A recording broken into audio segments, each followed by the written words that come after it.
TFR. Truth Frequency Radio.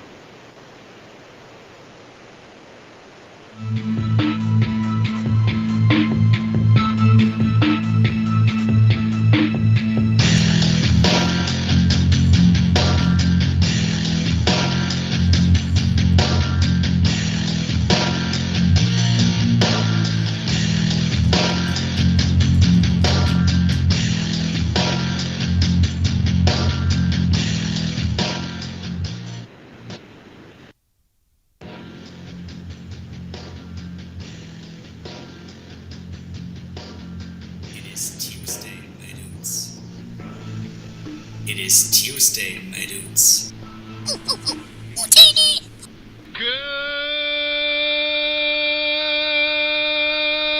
Good morning, TFR. Good morning. Yeah, bitch!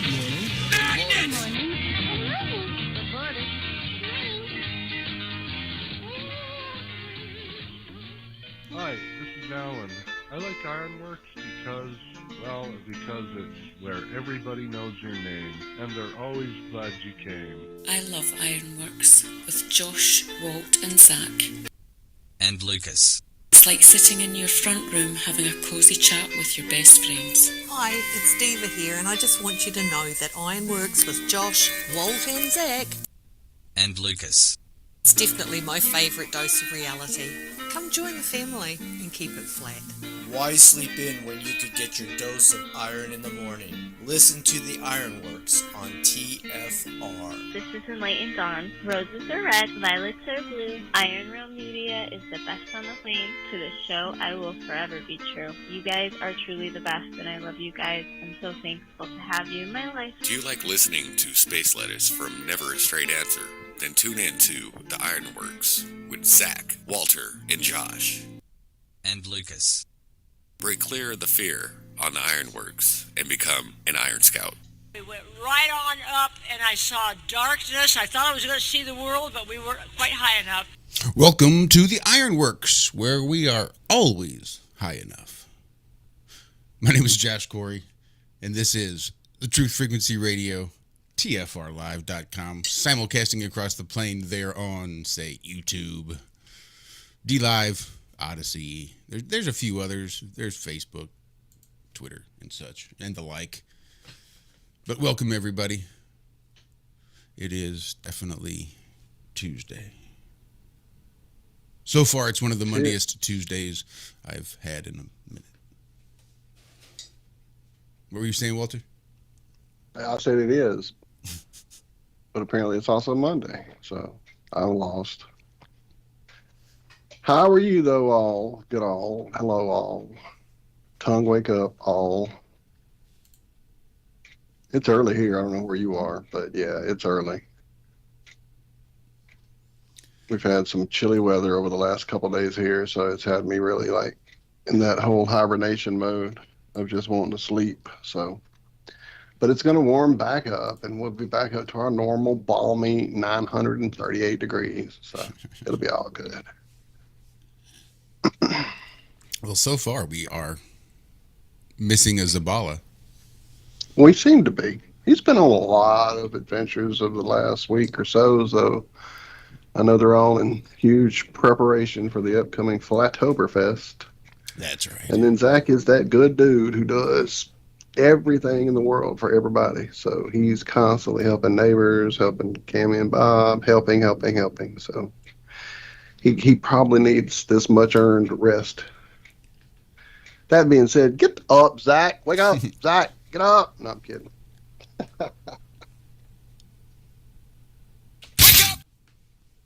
That too. That too. We are joined by a Lucas. Though we have a Lucas. He's been very quiet as of late. So, yeah, I was sort of just waiting for the introduction or something. I don't know. But you sort of had me at, bitch magnets. After that, I was cracking up laughing.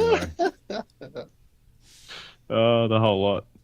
I think you should intro with that, Ironworx, we're high enough. more often. Yeah, I've been sort of busy enough. I feel like I'm just talking to people constantly, which isn't a bad thing. It's just something I'm not used to, I don't think. But, people want to converse and talk about interesting things, and that doesn't really bother me so much. But it does sort of weigh down the farm work that I actually need to get done, Yeah. I'm sort of a bit stuck at the moment because I've got to put up these, it's like rebar. That's why I use that rebar mesh that you put in concrete. Mm-hmm. Basically, I get some star pickets and then jam them in and then stand the rebar up and wire it to it. And that's where my outside tomato trusses go, basically. So I can grow them up through the rebar. And it's a really, really easy way to grow tomatoes outside. And so I just need another person to help me do that. And I'll get all those greenhouse tomatoes that have been growing flat out in there and then transplant them straight out and get the greenhouse going. So I'm looking forward to that. Very nice.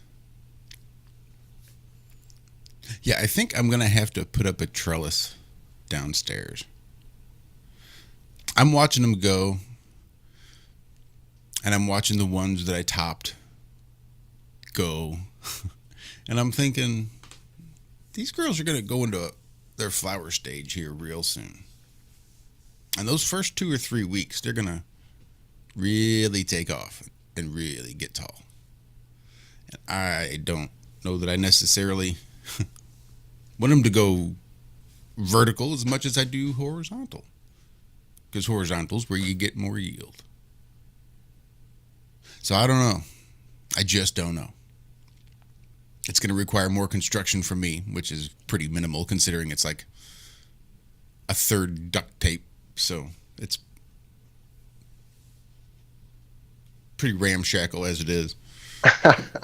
But yeah, it's coming along and the girls are doing really well. I'm so surprised. They're a little old.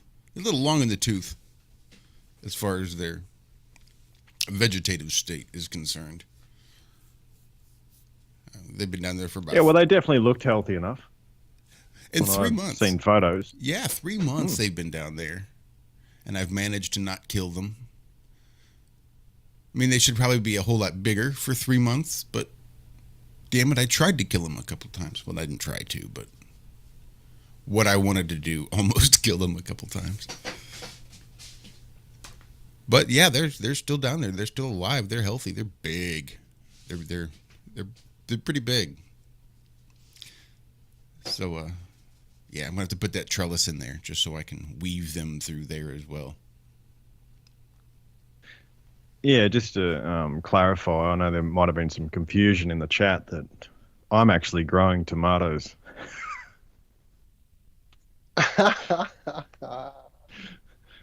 Yeah, me too. Righto. All sorts of medicinal herbs.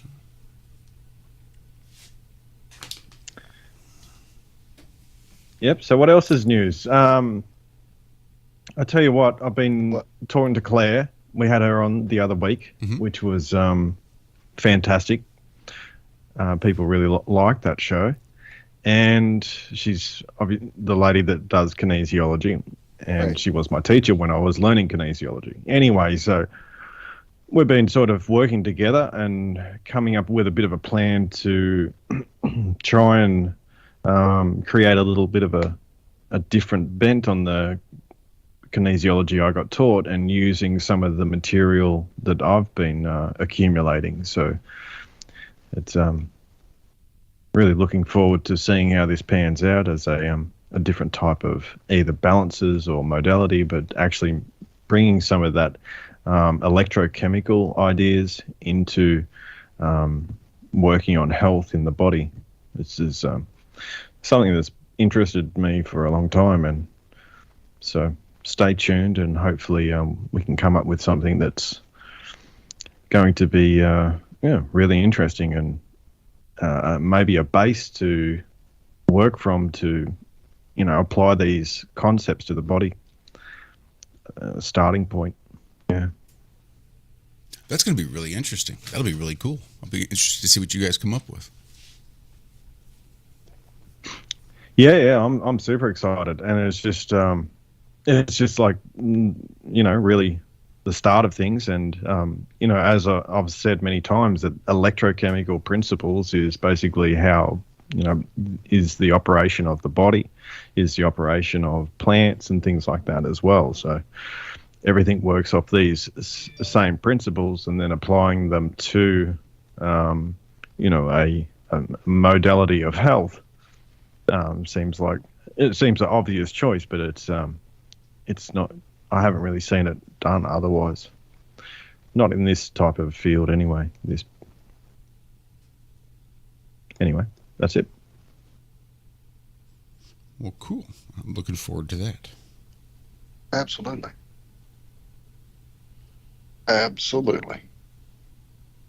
There was a story that I had thrown in literally on the way into the show this morning, so I haven't perused it at all. I just thought it was kind of, pertinent to the things we talk about.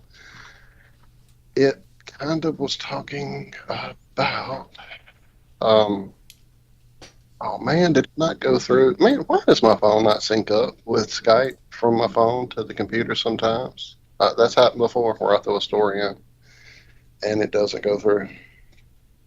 Anyway, ultra-fast magnetism. So apparently by heating magnets, we're freezing time now. What? Yeah. Zach, what? Here, let me actually get the story over there into the show prep, because apparently, like I said, it's still sitting here. There he goes. Yeah, let's bring that up here.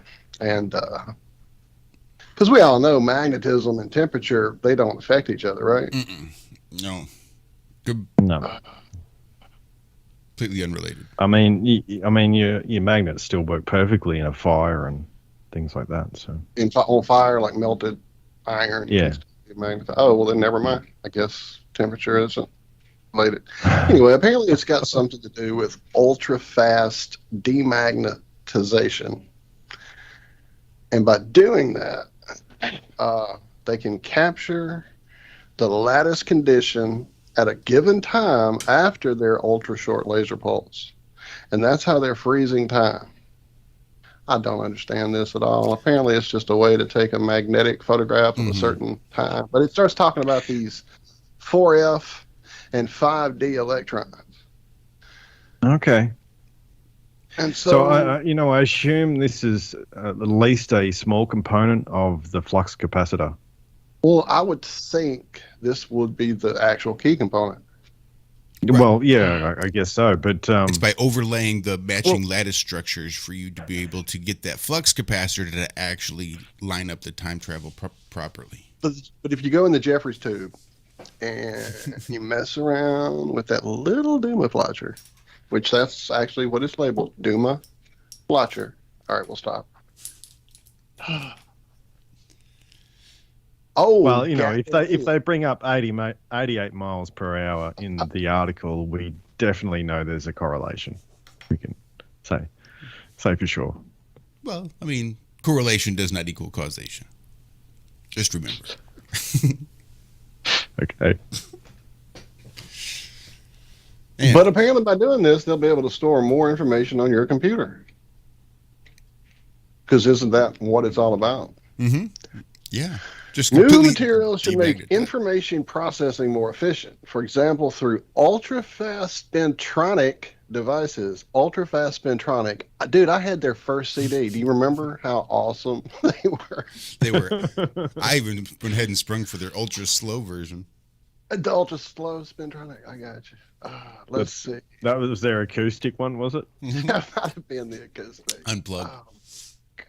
But to date, the microscopic mechanisms of ultrafast demagnetization are not fully understood. We're going to spend this time talking about it, but they don't understand it.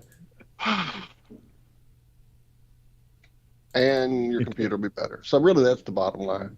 At the end so of it if it's about computing and time and things like that, it's essentially You know, you can wipe your hard drive and it will take it back to a state, you know, it's like the Wayback Machine for your computer. Right, freezing time. Exactly where the article started. Freezing all those time. things you deleted, you didn't really mean to delete. Now back. Just brought them out of the past. Yeah, basically that's it. At the end, we're all looking at the fact that they still do not understand this. Our approach evidences the electron phonon scattering, which is known to be blah. Oh my God, never mind. It's not even worth reading this sentence for them to finally at the end say, but one day when we understand it, ... But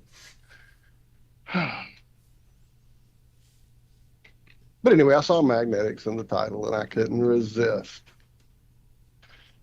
Oh well, we got something out of it. It was worth it. Right. In other space-related news, that's not space-related at all. I know that was just a very bad segue. My son, over the weekend, as you may have heard on Friday's show, went to Houston with some friends to celebrate a birthday. And while there, the hotel they stayed at was literally across from the Johnson Space Center. So he talked his group of friends there into them going, and they went Sunday. And he, you know, it was the typical, if you've never experienced a NASA adventure at a NASA center, it's pretty much like, you know, here's some stuff hanging from the ceiling. Here's a suit style that I've never seen in any footage ever, but it's the one they have there in their case, that kind of thing. What really tweaked us both is at the very end of the adventure, he kind of looked around over to the side, and there's a room filled with green screens. I'm trying to get the video to process. For some reason, going from his message to my phone is taking forever. I don't know. I think his camera's a little dated, so it's causing it to trip. I don't know. It's still spinning. So as soon as it actually gets to a point where I can send it to you guys, I'll just drop it here, and we'll have to see the green screens. It was pretty crazy that in all the NASA stuff, which this is, I believe, where the ISS pole is, right? At the Johnson one? Because he said there was a big, huge building that had ISS something, something, something on it off to the side there. I think that's And I was right. like, yeah, I bet that's where the pole is. Or the model, of course. It's just a model, right? A mock-up. Right. For the rehearsals. Right. Exactly. That's how you do it. But yeah, you know, it was the typical, like I said, he could see the tape on the lander. He could see the style of suit that obviously wouldn't have held any type of pressure or life support to it. The control panel of the, you know, when they went inside the shuttle, that kind of thing, it looked like a freaking toy, you know, just ridiculous stuff all the way through, he said. So, yeah, I don't know what's going on with this video, so I'll move on and try to get it in here. I don't know what's going on with it. Tominoid in chat was curious. Was that room of green screens, was that anywhere near the astronaut poop exhibit? I think that was shut down for that day. They were doing some maintenance on that part of the exhibit.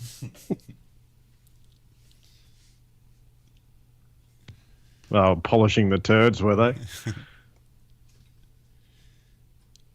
Boy, Their were specialty. Their specialty.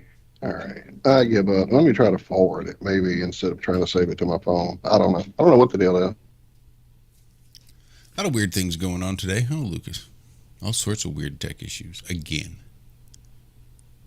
Oh, yeah. Mine seemed to sort itself out, though, so it's okay for now. Good. Saturday was weird for me. Saturday, it was like almost we were under attack. Like there was just no way to get out of bed. Just no energy. Wife and I both, all we wanted to do was sleep. I bet you we slept, well, I don't know, lots. We slept a long time on Saturday, stayed in bed a lot, took a couple naps, like 2-4 hour naps, just no energy, no motivation. Just wanted to sleep all day. Sunday was better for me. Wife was still a little affected. and I think she was back to normal yesterday. But it was just the strangest thing.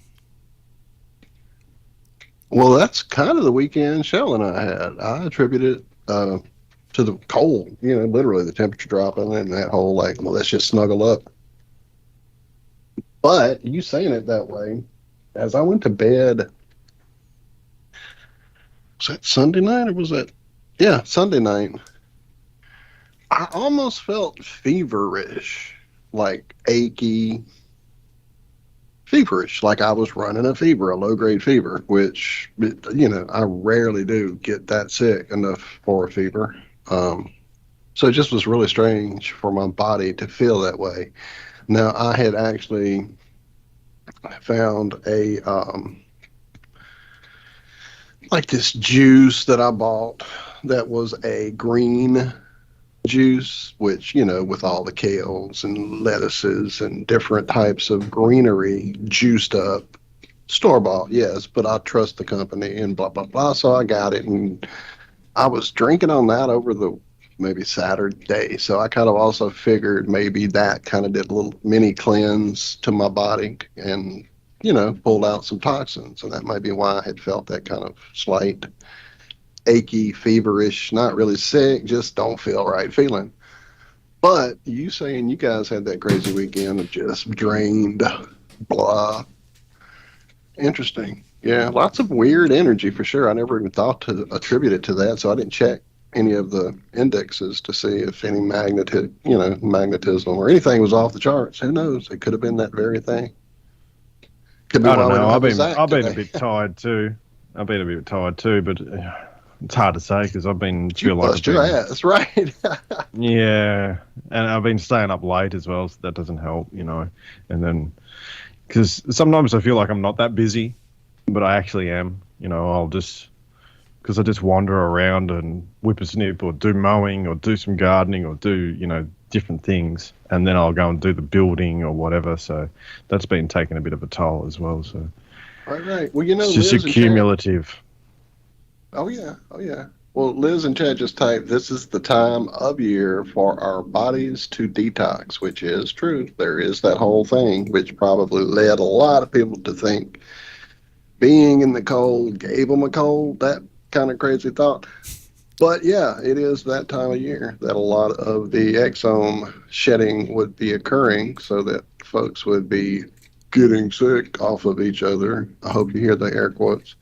So yeah, all that added up to probably exactly what we're going through. Yeah, well, you guys are winding down. I shouldn't be getting sick though.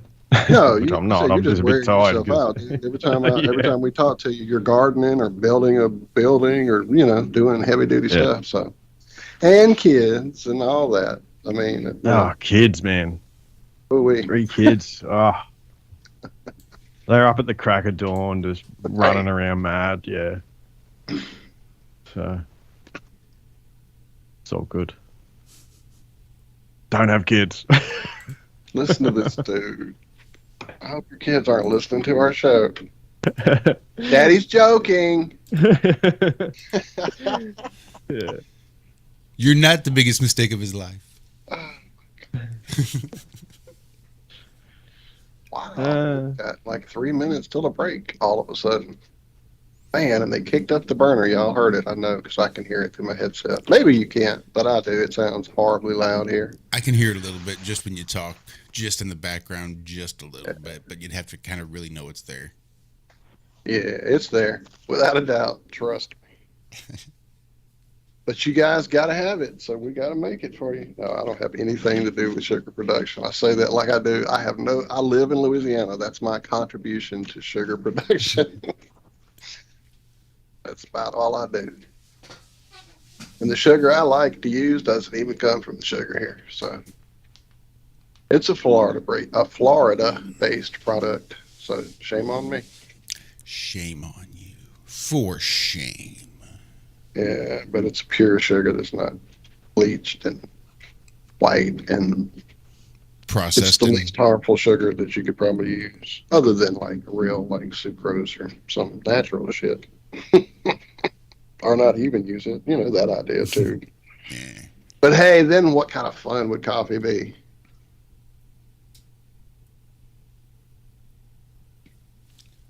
So that gives us only about, say, 90 seconds before we hit that first break. Yeah.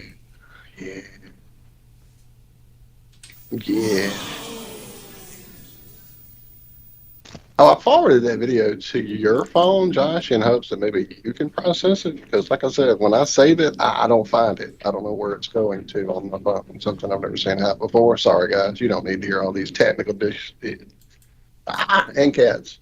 And I do. I got it saved to my phone. I got it sent over to Telegram and then pulled up on the computer and then saved up on my computer. Damn, I don't know why I can't get it to go to a place I can find it. I'll probably have to go to a special file and dig through it. It's just not in any of the albums when I go to there. It looks orange, so I don't know. Anyway. So just in case there was any doubt. And try to see if we can get that video to you here on our radio show.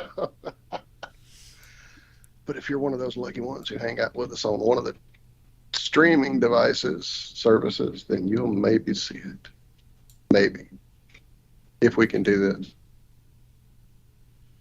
I'm not even sure it's going to be of a high enough quality to get across. Yeah, I noticed that the quality was kind of lower quality. Like I said, he must have either a dropped phone. I got that idea from the sound quality too. He may have damaged his phone and it's not really great sound either. Anyway, we tried. That's the break. Just remember, Johnson Space Center. Big room full of green screens. Check it out. This is the Ironworx. Come on back. We'll be back right after this.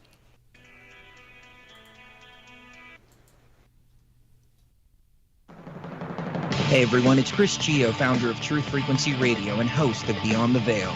The mainstream media and establishment are running scared right now, and they've prominently featured TruthFrequencyRadio.com as number 89 on the federal government's hit list, also known as the fake news list, which is essentially a list of sites slated for censorship on Facebook, YouTube, Google, and other social media.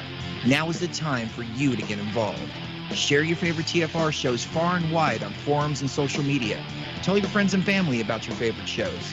If you're a business owner, get in touch with us to feature your product or service right here on TFR. And if you haven't done so already, become a TFR supporter now and get unlimited commercial-free downloads in high quality. Visit truthfrequencyradio.com/sign-up. Thank you for making TFR the leader in independent and uncensored talk radio. Truth Frequency Radio, your protection from deception.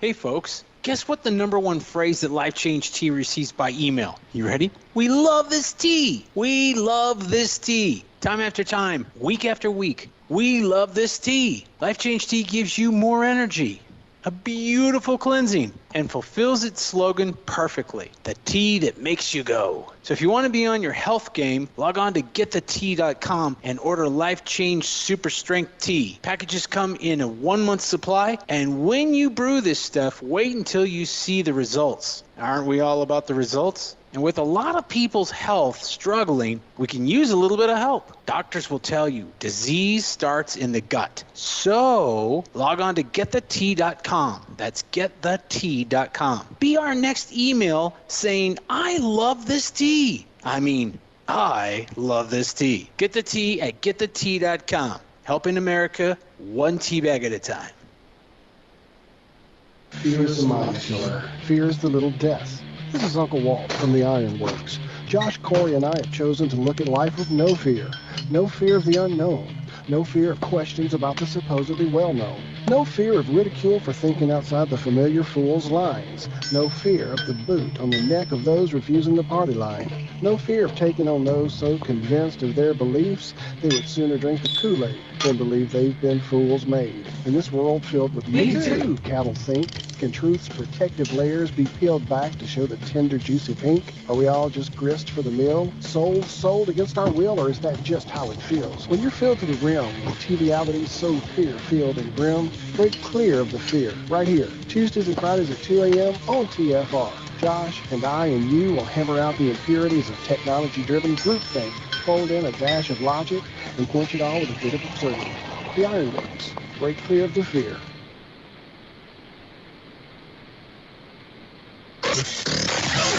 Real people, real radio. Initiating the truth frequency. This is Truth Frequency Radio.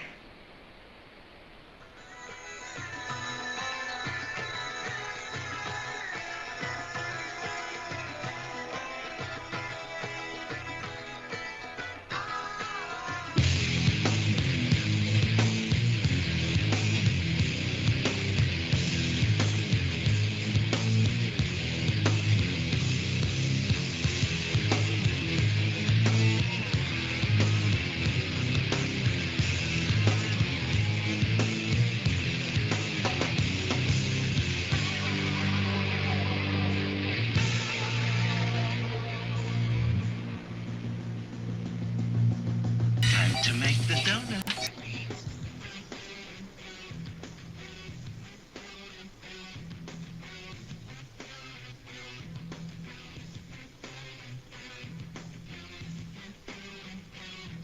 Wake up! Wake up! Wake up! Wake up! Wake up! And welcome back. Almost did make it back. Out there taking a couple drags on a cigarette and just kind of drifted off, started daydreaming and realized, shit, I don't have time for this. I got to go back. Well, I'll tell you what. The talk we had with Marty on the weekend was, or Friday night, was bloody good, wasn't it? Hell yeah. Yes, it was. So for the guys that haven't checked out that show, it's well worth going to have a listen to that, because it was really interesting. Me and him are on the same page with a lot of things that, not necessarily because I, followed his work, which I have, but I've done my own research, and you sort of end up coming to the same conclusion, especially when you look at comparative mythology, and you see that there's so many similarities in the old world compared to, even the newer stuff. So, yeah, there's I call it like the golden thread, where things, you can follow this little thread through time, and you can see that there's a lot of similarities. So, yeah, it was a really good chat. It was a really good chat. I am dropping that link for everybody in our chat. Oh, sorry. Doing tricks. Yeah, and I think there might be something wonky going on with your audio there, Lucas. Is that him? I was about to ask. I think so. I don't hear it now. Here. I only heard it when he was talking. So, check. Is that me? Yeah, that's you. So, okay, so I'll cut out and try and refresh. And that's fine. That's weird. I don't know. I just don't know. It definitely was weird for a minute. I just thought we were having trouble all across the board, though. Yeah, Liz says, no, it's not Zach this time. Nice.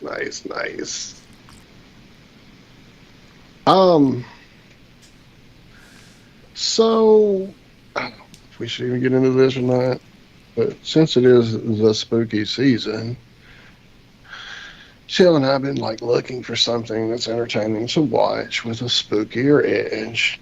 And I used to really be a horror fan in the 80s, 70s, the 80s, going into the 90s, even some of the early 2000s. But as we got into some of the early 2000s, it became this thing of, number one, we started losing practical effects and went to this whole digital fakery that looks horrible for most things they attempt to use it on. But there also became this just overabundance of, well, since we have these computers and can do anything with them, let's just go as gross as we freaking can. And practical effects in the 80s and early 70s and stuff were done by guys like Rob Bottin and Tom Savini and Stan Winston and some of these guys. it was a skill, it was an art. And I get that there's an art to playing with the computer just the right way and making stuff look nice and shiny and digital, but not like building a freaking life-size replica of somebody and cutting it into pieces. Sorry, I know it's weird and gross, but Dawn of the Dead, stuff like that, really don't hold up well in some places, and in other places they far exceed some of the stuff that's put out these days as horror or terror or thrillers or whatever. And most of the time it's just really cheesy jump scares followed by porn, gore porn. That's really what it feels like these days. So to find something that's actually got storyline and suspense and not just over the top gore as a substitution for story and shock and actual like mental processes that are way more terrifying than what they can show you on the screen in the first place. For instance, reading the book The Exorcist, even better than seeing that movie back in the 70s when I saw it. So anyway, we found this little show called Midnight Mass. Anyone seen that? I've seen here it on the panel with the show. Yes. So I haven't finished it. We're on the Oh last man, episode. is my microphone working better now? Yes. Look at that dude. He made it back. It does sound better now. Okay. Yeah, and look, I can't handle horror in any sort Right, of that's way, why I was so kind of going leave in that me out of this conversation one, man. while you were gone. know. Is I know your take on it, sir. I do know. I'll be your take. awake for days looking, I couldn't sleep, I reckon.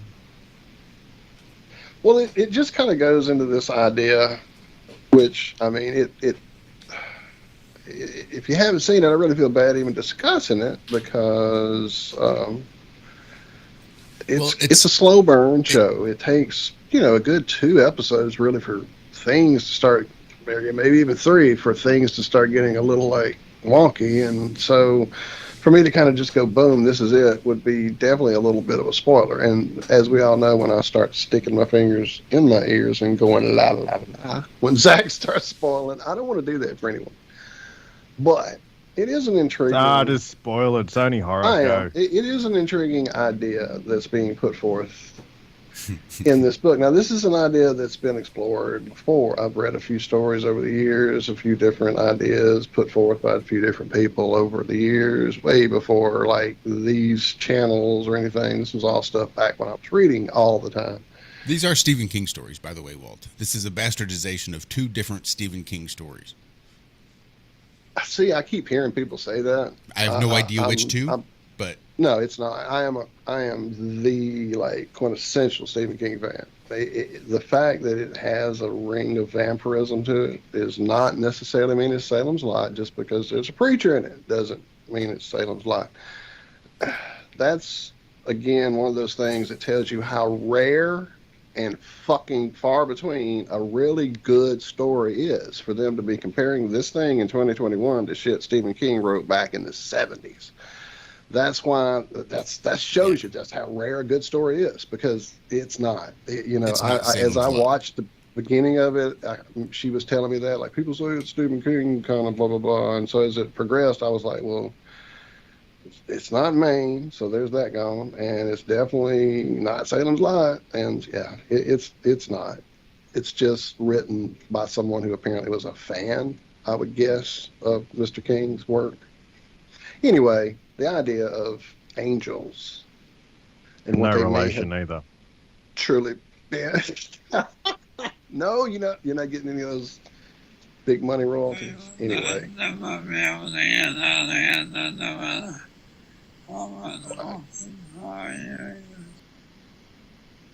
I haven't seen that yet, so don't spoil it, Stephen.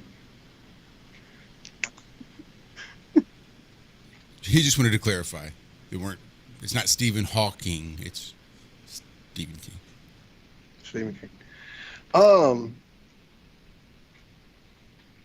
And see, this steps on toes to a lot of people. I don't really want to piss folks off that much about this idea. Again, it just is really interesting in that in the Bible, anytime angels showed up, the people they showed up for were fucking terrified. Like, terrified to their core. And every angel always had to say, "Be not afraid, I am here," blah, blah, blah, blah, blah. So, just the idea, again, of what are these, beings that were talked about. What could they have been? And why is there so much mention of blood and flesh? And just, go check out the movie, show, whatever it is, limited series. It's enjoyable if you want something that, again, slow burn and not just a freaking gore fest.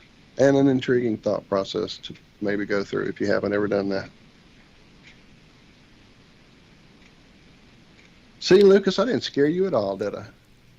No, not really. You don't scare me, Walt, thankfully. But the thing with like the Bible, and this is the thing that gets me as well, is some of the translations.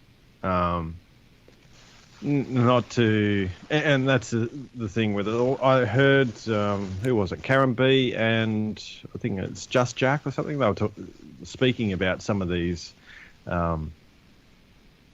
parts in the Bible where there's supposed to be an angel and things, and it was literally just translated as messenger. It's just a bloke that was a messenger.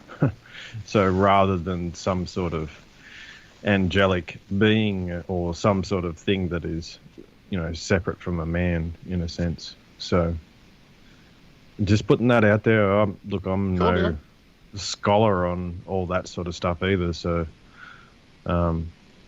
and definitely, I like what Marty does with the Bible, which is decoded in that gematria type way.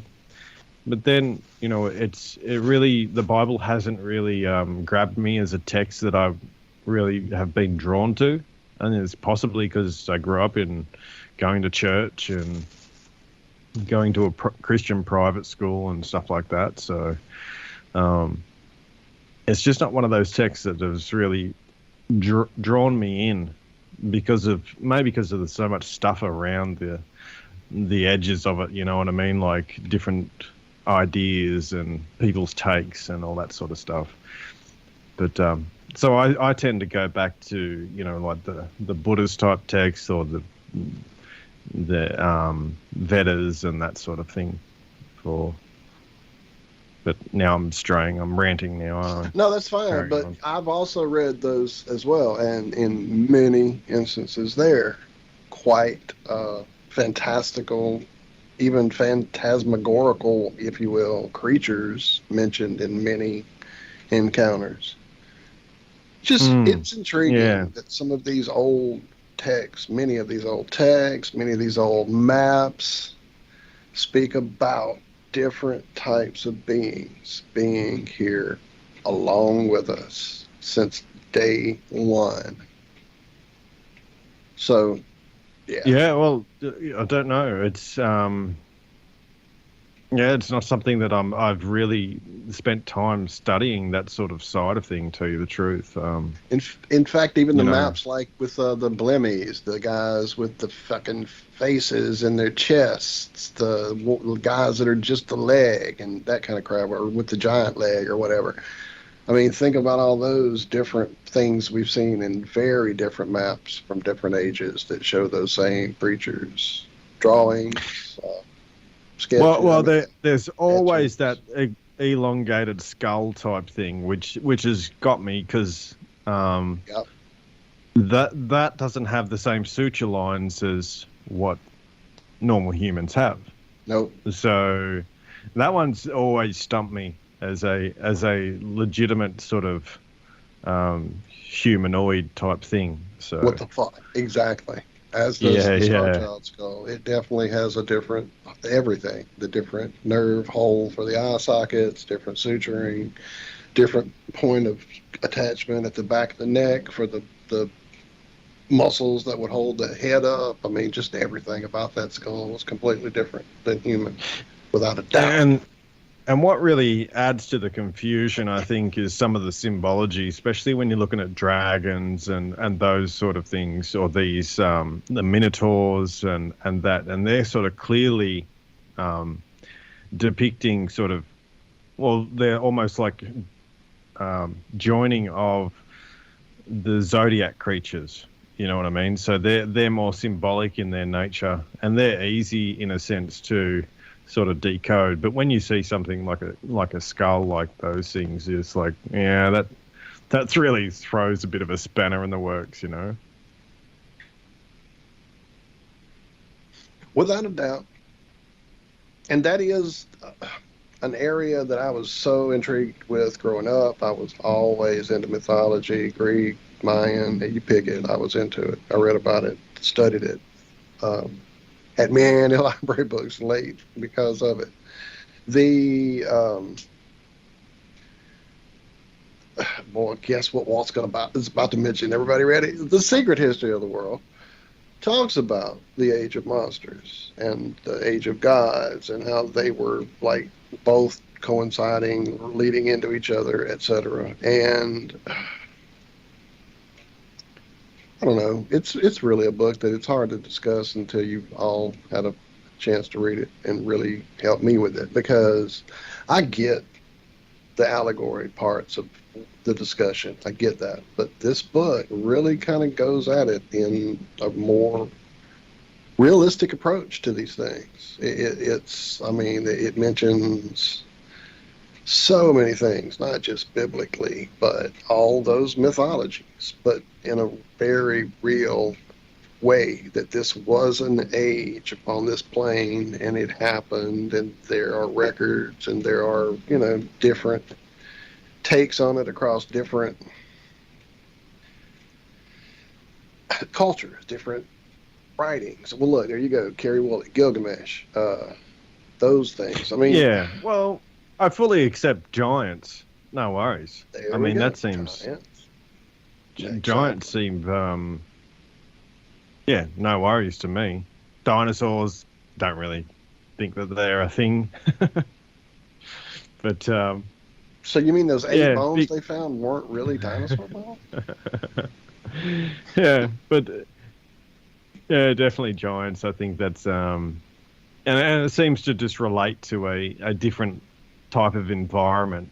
That's just seems like environmental factors to me. Exactly. As the Earth changed and evolved, that's also part of this progression in this book that talks about this change from direct contact with source to the third eye being covered over with the skull to, just the whole progress of, basically as thought condensed into form. We've talked about this stuff. I don't want to get lost in it, especially when it looks like our buddy Brian Gaskell wants to call in. I just saw in chat. Yeah, so the other thing is, I forgot what I was going to say. I messed it up. Like, once you get into that sort of different species and stuff like that, then you're just like, a sort of quagmire of like UFO stuff, aren't you? Because that's basically whether that was to hide the fact, or what, I don't know. You know more about the UFO sort of community than I do, Walt. But right. Well, I think that whole thing has just been a PR campaign for these creatures that, again, have been with us since day one, who have been here and know things we don't, and have access to shit we don't, and have been sharing it. Or is it all just fake and a charade and little guys in suits? I can definitely, without a doubt, verify that there is shit here among us. I've been playing with it since I was a kid, and they don't play fun. But seriously, it's I think part of it is that frequency thing. It's almost that whole idea of, at one point, things, not just the idea of pressure differential, which would cause different growth of different sizes, 8-foot wingspans on dragonflies, that kind of thing. Not just that idea, but the frequency idea, the change that would have had on beings that live upon this plane. So The idea that, well, I mean, just like water and what it can, what can change, how much it can change in its frequencies just by natural state, heating it up or freezing it, and it's the same freaking shit, but it's just different frequencies that it's vibrating at. These things are here. They're probably right here, right here. My cats see them all the fucking time. I can't tell you the number of times the cats are just looking at whatever they're looking at, and it's there, and I know it's there. That part of having cats I don't miss at all and didn't miss at all. But just frequency. That's really, to me, what that whole thing is. As the frequency shifted, our abilities to not just to see with our eyes that things are here, but to know with our being. You know, that whole hair on the back of your neck, hey, something's watching me. That thing that you know, kind of keeps us alive. That thing that's been repressed by all these electronic devices that fucking pollute our air with this fucking miasma of EMF that we all live in now. That's totally got that shit walked off the charts or deadened. You know, that's kind of where it is. Either it's like me, where it's got you so amped up that your frequency picks up everybody, so you got to shut a damn wall down, or you're just, I guess, drifting in that sea of crap and don't feel anything. And that's where we see most of what we have going on in the world around us. But again, the creatures, the idea of different, not just biblically, as we said, across different mythologies, different histories, different things that go bump in the night. It is October. We're going to have to talk about spooky stuff eventually, aren't we? I mean, I can't help it. I love it. Yeah, well, I don't know. I don't know about the,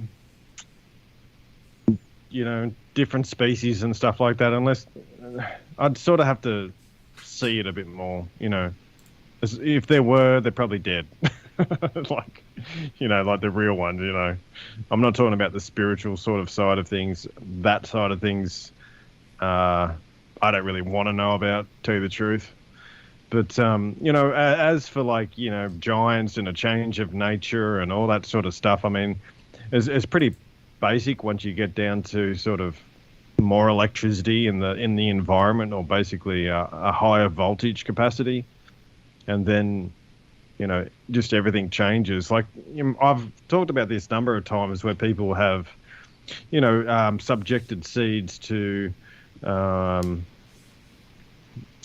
like high voltage before they're being grown, and they'll start to revert to these old types of plants. Or same with growing fish, they'll grow a lot larger and in better and stronger as well. So yeah, definitely. You haven't seen that?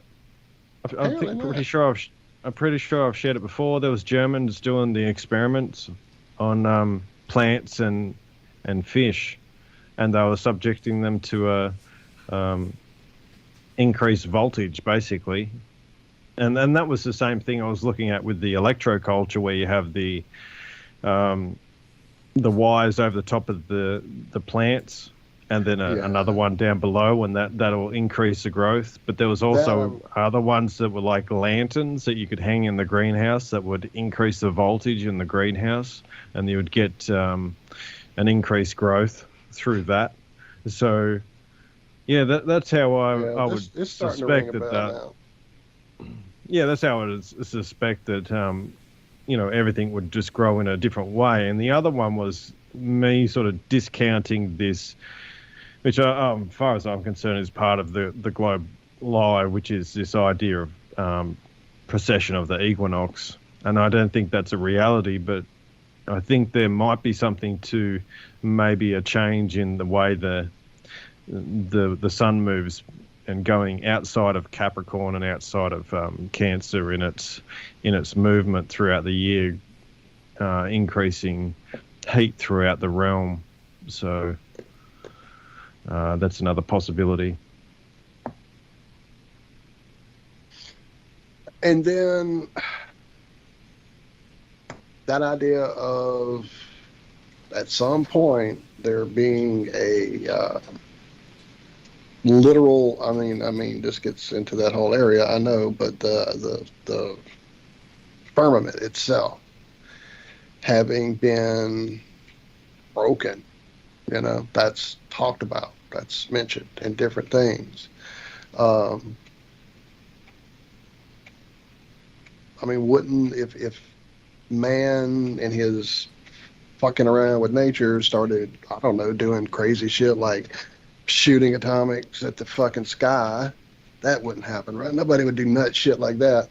But in history, if we had access to Antiquitech, that we seem to keep coming up with clues that we did, fascia and things like that, I mean, I don't put that past most, men of power that would have aimed those weapons upward to see what they could do to try to, reach whatever they think's out there, their God, their creator, whatever.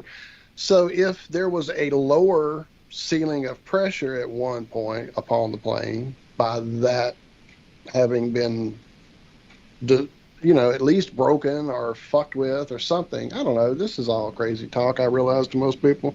But even people that we kind of got out of the whole realm of a glass, a dome. I get that. I'm not talking about that. I'm talking about just if there are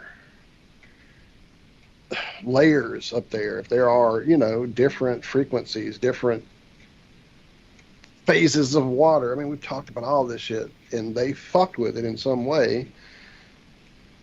That could have changed everything. That could have changed the frequency, one, the pressure differential, two, the all of it. I don't know. Well, wow, we are for almost me, at a break. No, that shit. Like, we should literally, have it's break here. music in our heads. We should, but I don't really hear it. Yep. Okay. It's here. I do now. I do hear it. Hold that thought then. And we may open the lines. I see a guy that's asking to call in really, really a lot. That's it. We'll be right back with some open lines.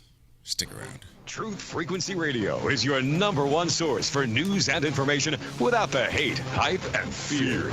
We're proud to feature cutting-edge programs like Beyond the Veil with Chris and Cherie Geo, X Squared with Brooks Agnew, Paranormal Portal with Brent Thomas, Sharonism Raw with Sharon and Missa, Fearless with Frank Castle, Strange World with Mark Sargent, The Eye of Ra with Ra Castaldo, The Infinite Fringe with Billy Ray, Ironworx with Josh Corey, The Kev Baker Show, and dozens more. Did you know you can listen from any telephone by dialing 641-793-7117 or call into your favorite show toll free at 833-TFR-LIVE. Uncensored talk and news you won't hear in the mainstream media. Truth Frequency Radio, your protection from deception.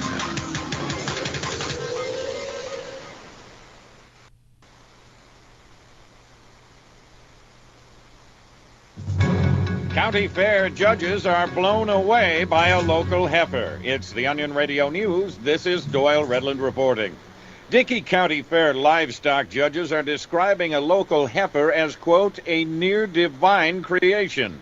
Calling themselves unworthy to judge such sublime bovinity, the officials have thrown away the ribbons originally intended to honor the prize brown Swiss cow. Our paltry ribbons and trinkets make meager tribute to this mighty animal. County Fair Judge Bernard Hodelnut.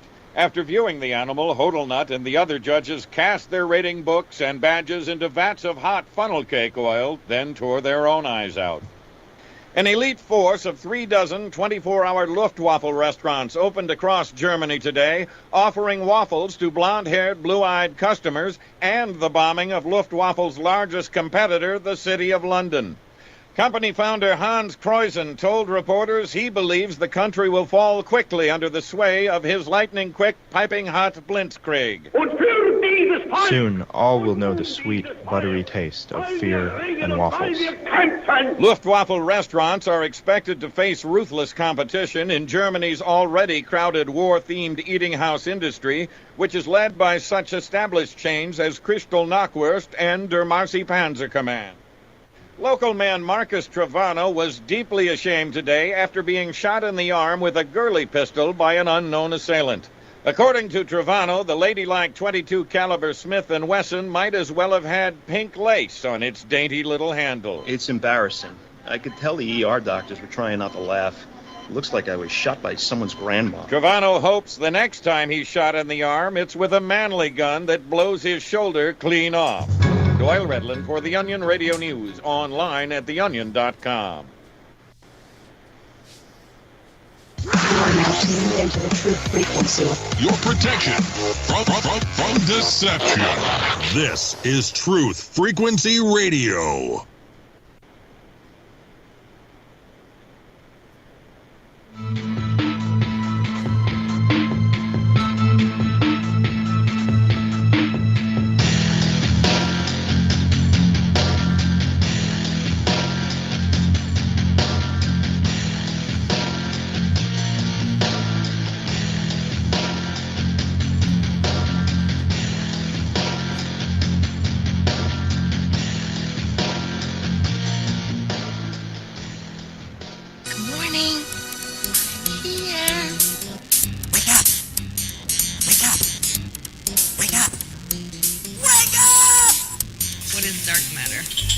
Okay, we don't know. That's great. That's why it's called dark. It's exactly. Everyone knows all reputable information comes from random people on the internet. Tell me things, internet. The earth is flat. It's like school in your hand. Dark matter is something we do not know what it is. We believe the dark matter is there, but we have never detected it. Well, what I'm afraid of course, is that there is no dark matter out there. There was one? There is no dark matter out there. We need to think really hard, to think really hard, to think really hard, to think really hard. Hi, this is Alan. I like Ironworx because it's where everybody knows your name, and they're always glad you came. I love Ironworx with Josh, Walt and Zach. And Lucas.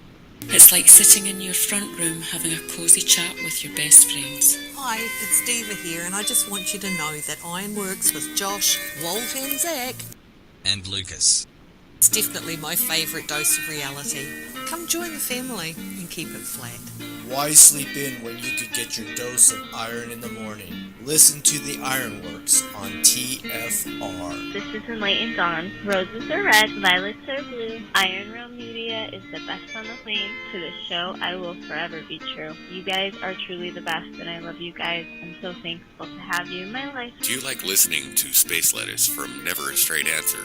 Then tune in to The Ironworx with Zach, Walter, and Josh. And Lucas. Break clear of the fear on The Ironworx and become an Iron Scout.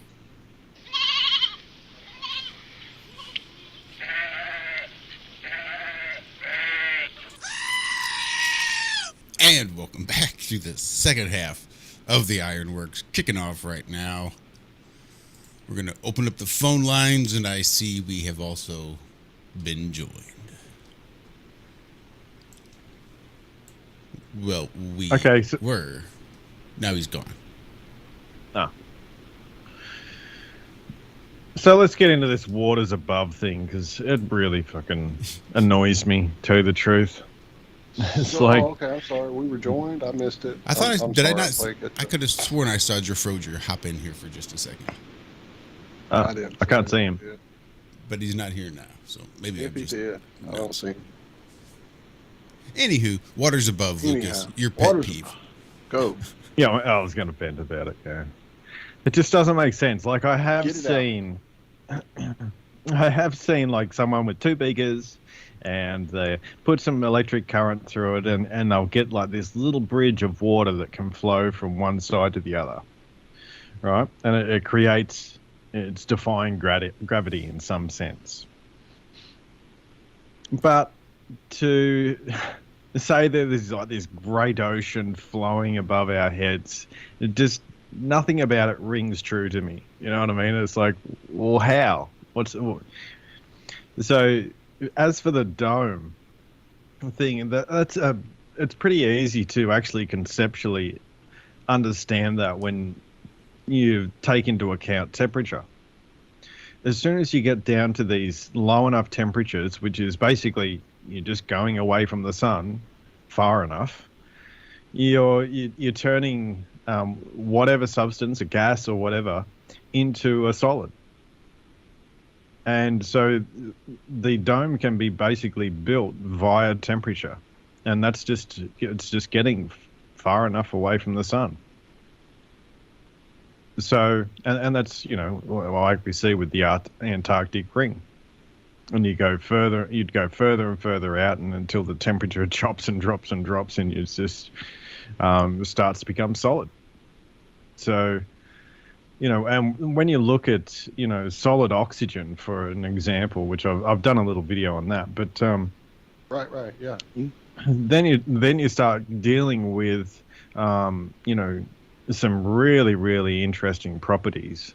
You've got superconducting, you've got crystalline lattice structures, and even the reflection of the blue color, all those sort of things. It takes in infrared, gives out the lighter blue color.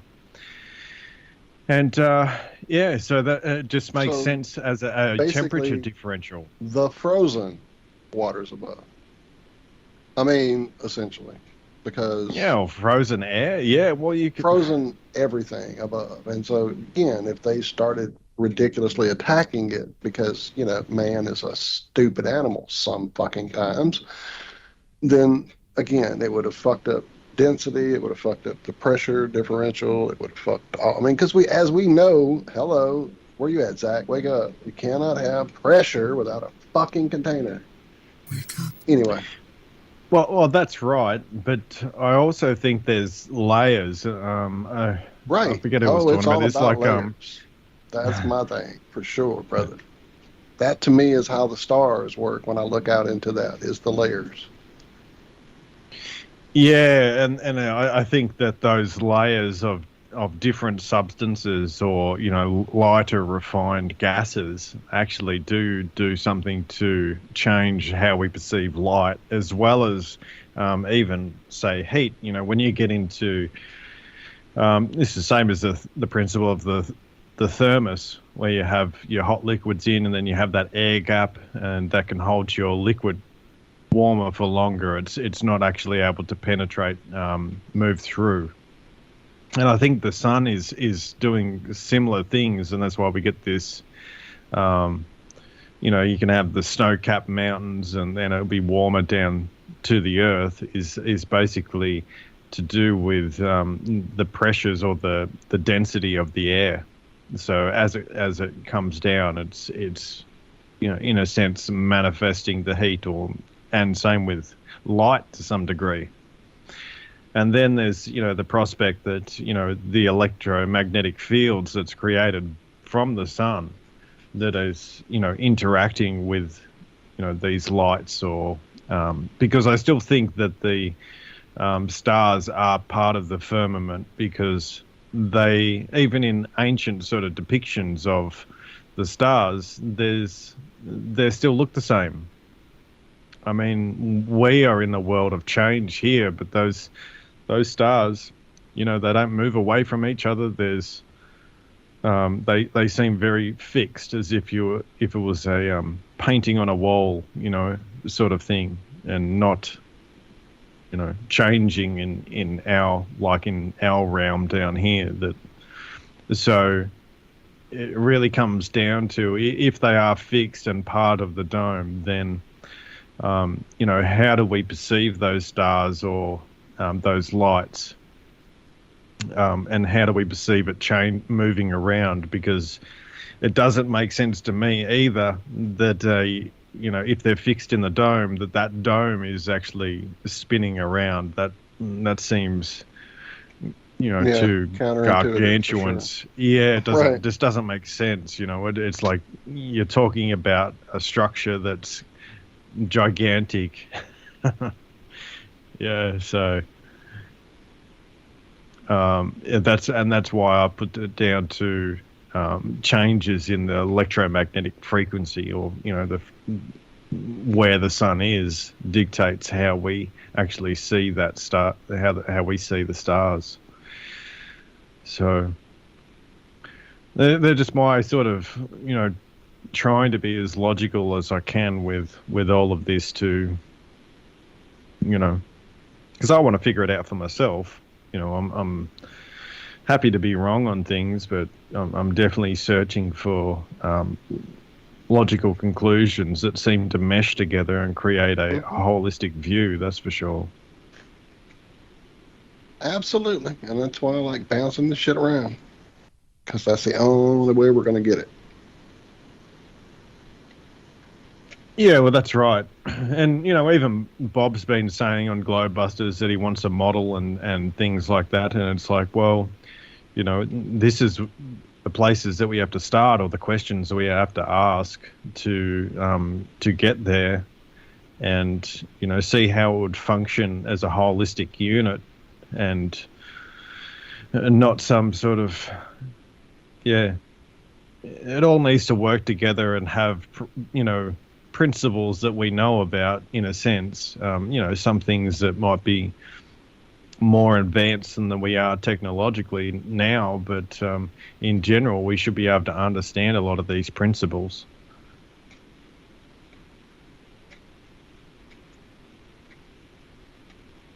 Trying to. Anyway, trying to.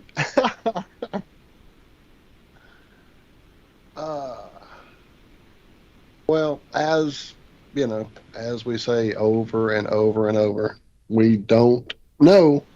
All we can do is try to figure this shit out. And I'm lost in chat, so I apologize. Apparently, there's been a run or a video on sky ice recently, coincidentally. So somebody send me a link for that there in chat, if you guys would, please. Yeah, I think Autodidactic did a oh, nice, a video on sky ice and that sort of thing. So yeah, I think there's a little bit of a red herring with that, some of the sky ice, but yeah, generally if you keep it in the context of solid oxygen, or, you know, even other elements like you know, phosphorus and nitrates and things like that can actually produce glowing or luminescence and those sort of things as well. So it's not just to say it's a, you know, singular monatomic construct, but it could actually be, you know, be doped basically. Yeah. Right, Vornick there in chat's talking about the fact that the sky, a year, and ice are all called LED in Slavic. I just saw something about LED. What was that? Oh, somebody had taken a solar panel and hooked it up with a power source, and it basically became an LED, and that's what the video was about, talking about why all LEDs are basically solar panels, and all solar panels are basically LEDs. Yeah, that's interesting, because I was watching some videos on that guy. I don't know, I sent it back a while back in our chat, but yeah, he was doing the same thing, basically using LEDs as a form of an energy collector. Yeah, I think and he was saying that just like super you know, efficient, and it was even claiming that it could work in the dark and stuff. I went through a bunch of his videos, and really there's no answers to it, and that sort of gets me to thinking this guy's a bit of a fraud, because if you got the technology and you say you're for humanity, just write it down and give it to everyone. You know what I mean? Like, why hide it? You know, if this is going to really, really sort of break the system and give us a new age of energy and things like that, it's like, you know, don't just come out on a YouTube channel and say you're doing it for humanity and then give no specs of how to build the fucking thing. I mean, it's, you know, that just screams to me fraudulent. Or he's in it for the money or whatever. So Benjamin Balderson had George Wiseman on recently and had a really good conversation with him and his Brown's gas generator. I'd really like to get George Wiseman on here. Yeah, reach out to Dan and see if he can make it happen for sure. Oh, I got his email. I see your super chat there in chat, brother. Thank you for the sunglasses. We definitely need them this morning. What apparently Horace Sheet saw that same LED solar panel video. There you go. Seeking star water. The field that rotates is electromagnetic, and where the two opposing forces collide, they cancel one another out. The plane of inertia. This is the only place matter can crystallize. Interesting. Interesting. You guys always keep me distracted in chat. Thank you very much for that. Apparently, Brian is having trouble reaching that out. sort of makes sense. Sorry, go ahead. You've got the dielectric plane. That's that inertial plane. So, and when you place it into the galvanic model, it's basically the salt bridge, and it becomes not positive, not negative, but a neutral. So it's actually joining the positive and negative together. So, and that's exactly what the ground is. It's also can be thought of as a voltaic pile, what's called a voltaic pile, and that's like it's like a different sort of battery where you're stacking different metals and then an electrolyte or a substance between these metals, the same as a battery, but it's stacked up. So it's one of the first sort of batteries that that was made, and they're called a voltaic pile for people that want to check it out. But it's interesting that the Earth could be acting like this voltaic pile, where you would also explain some of the surface level negative voltage, and also it would act as a really, really big capacitor as well. So in the galvanic cell, the salt bridge acts as a capacitor, which means it's able to hold energy in and let it out in a and release it in a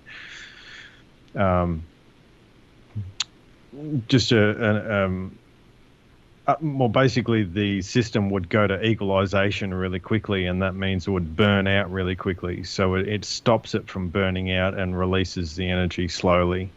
So that's how a salt bridge, when you apply the galvanic cell to the world, that's what the salt bridge does. So it plays a role in evening out the energies between the moon and the sun. I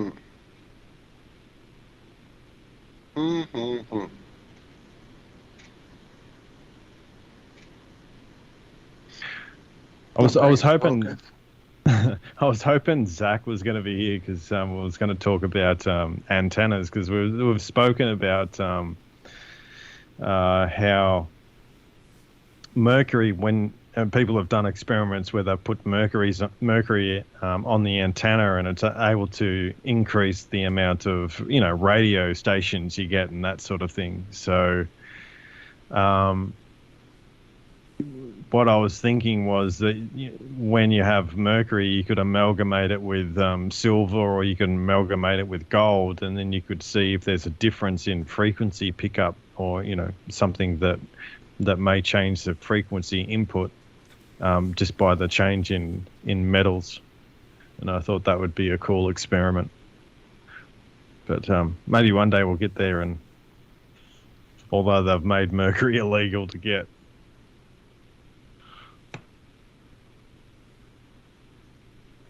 Well, it seems like Brian has reached out to us and is having trouble getting through. Yeah, I saw I've that. Been checking. Go ahead. I was just going to say, I saw that he said it was kicking him off. I booted the call board out of the call and re-added it to see if maybe that might help. He reached out to me there on Facebook. So I told him, we'll see if you keep trying. Anybody else is welcome to give it a go too. See if it's actually allowing you to call in. I don't know. Tis strange.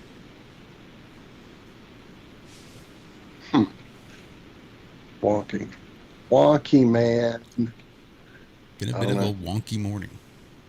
It has been. It definitely has been. Definitely has been. I'm looking to see if I can do some things here behind the scenes. Give me a second. Right on. So,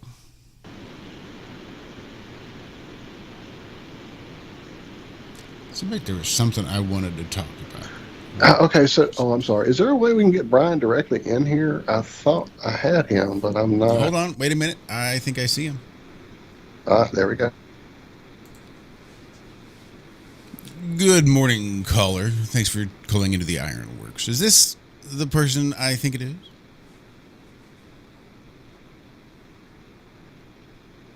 I'm not hearing anything. I don't think that worked. I do see the call, but yeah. Well, he's unmuted. Huh. Have you turned it on and off again? Did you try unplugging it and plugging it back in? Oh my gosh. Did you reconfigure the power coupling?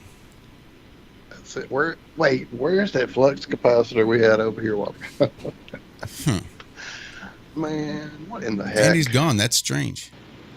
Yeah, it's definitely problematic on the call board. So, as I said, let me see if I can get him in the back door here. Hang on. So I wasn't even sure I had him on Skype. Maybe well, that's what I thought, that I had him, but I'm not seeing. Wait.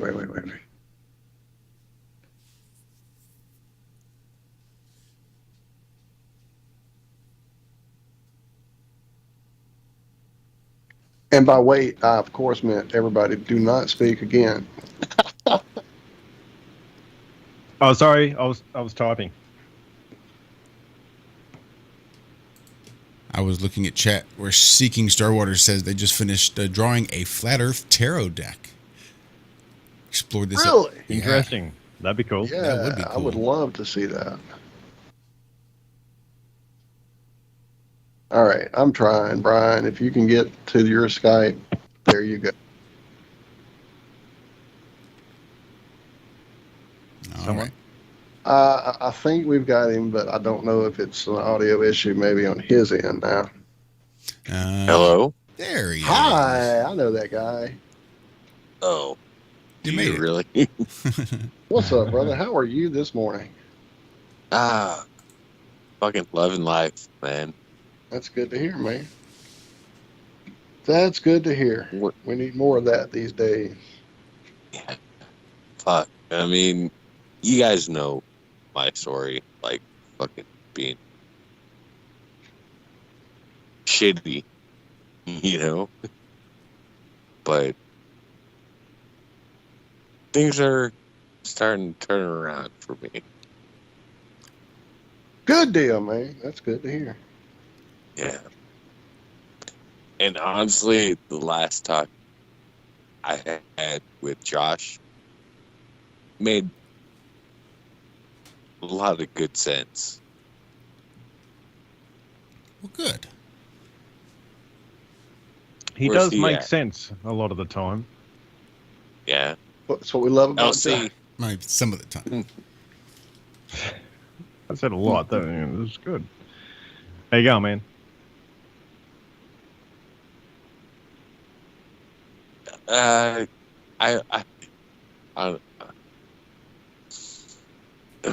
Yeah. Fuck. Me too. Honestly, I love you guys more than anything in this world. Just know that. Thanks, man. Thank you, brother. And we love you too. Definitely. We definitely do.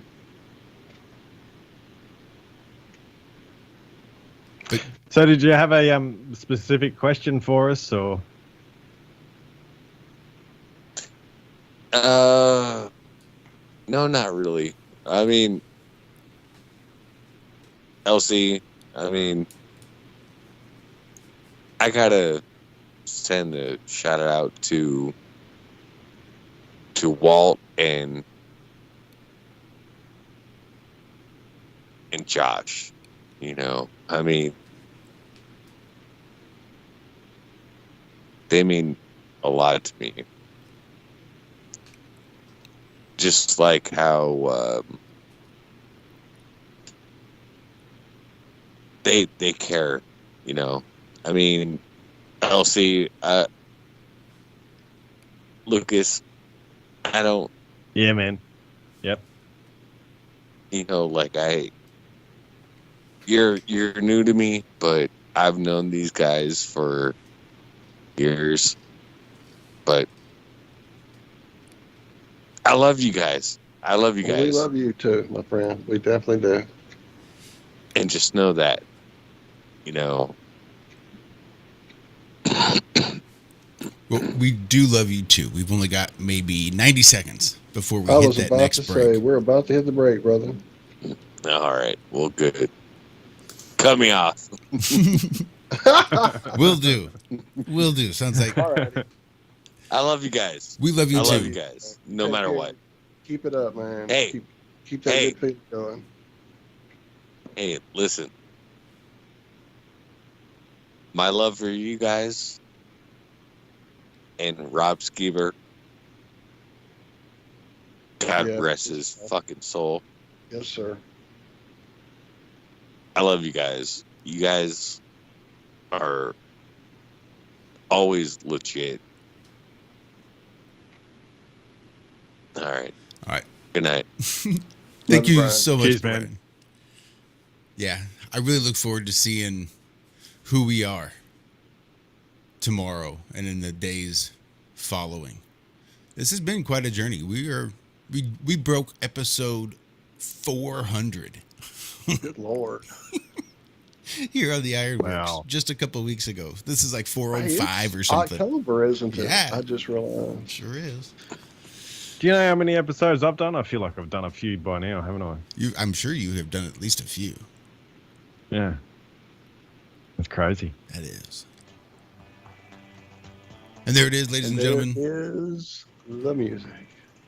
Fourth and final segment of the Ironworks coming up right after these brief messages. Stick around. You never know who's going to pop in, what's going to happen, what we'll talk about, what's going to come out of our mouths. Anyway, love you guys. We'll be right back.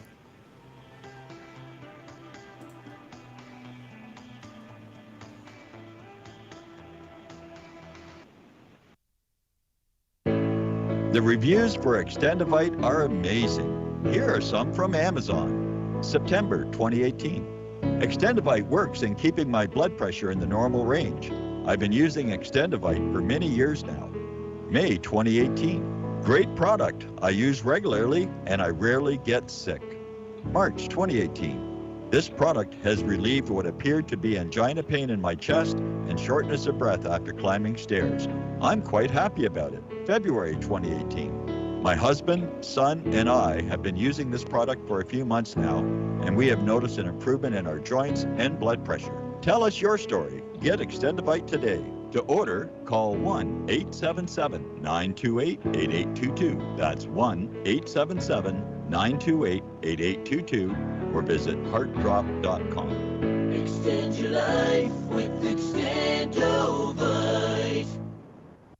Hey, it's Grace. Can we talk about something serious for a minute? Your age. Getting old has its perks. But remember, being a few years younger, you know, your hair was thicker, you didn't have so many wrinkles, that extra weight wasn't haunting you, and you just felt better. Well, we can't turn back the clocks and go back 10 or 15 years, but you can start feeling and looking 10 or 15 years younger with Nature's Youth RSF. It's a doctor-formulated daily supplement that helps your body maintain its peak performance and fight the aging process. Imagine sleeping better, looking better, and feeling better. See how Nature's Youth RSF has helped thousands of people just like you at nature'syouth.com. nature'syouth.com. Imagine how it will feel when your family and friends are asking you what you did to look so good. Your secret will be Nature's Youth RSF. It's time to start looking better and feeling better. Learn more and order your Nature's Youth RSF at nature'syouth.com.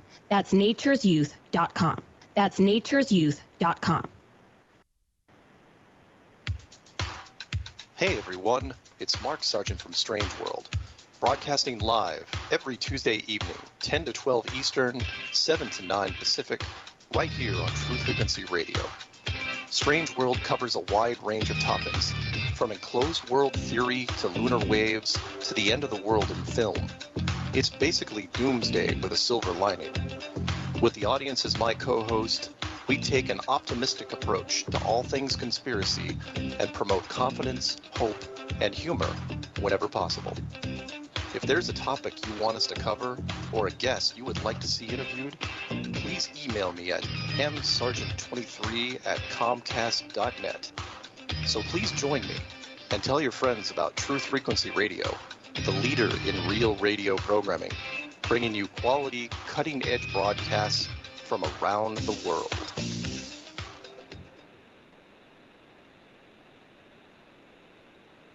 This is Truth Frequency Radio.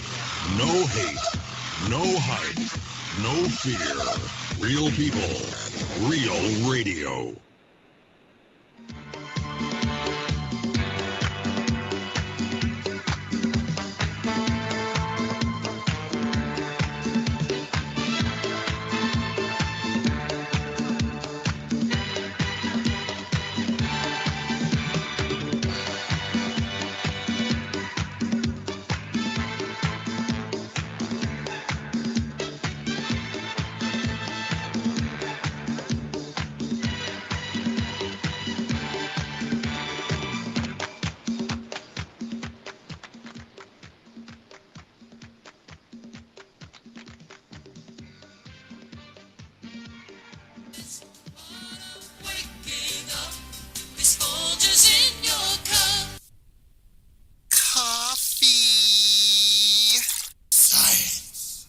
And Lucas.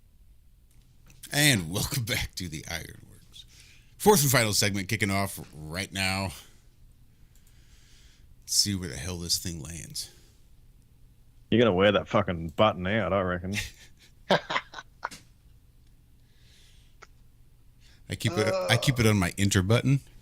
And Lucas. And Lucas. And Lucas. That way I know it's going to get lots of use, so I put it on a button that's made for getting lots of use. It's like those old computer games that, you know, you go to the shop and play. They had those buttons, you could just smash them as hard as you wanted. Still work. It's because there was a dude fixing it every other 3 days. Yeah. Trust me, I used to work in my arcade on a regular basis on buttons. Yeah, I remember Batting playing and the coin Tekken, just whack, whack, whack, fast as you Just could. beating it. Hard right. as it. Yeah. Yeah. Man, they are burning that mill down, it sounds like to me. Anyway, sorry about the noise, guys. For sure. Well, I was kind of going through the pile, as it were. Oh, yeah. Oh, yeah, I'll have a look at that. Let's have a gaze. I forgot all So, about that. what does Mars sound like, Josh? Space lettuce. Nom nom nom nom nom. Yeah. So, here's something cool. Maybe you didn't know. I don't really read stories that I put in there. I just read headlines. That's a habit of mine, too, so... That's an interesting headline. Let me put that in there. No, There's a lot of that goes on with me. Yeah, there's a lot of that. But I will say that I pretty much have a clue what this is going to sound like. I mean, haven't we heard the music of the spheres?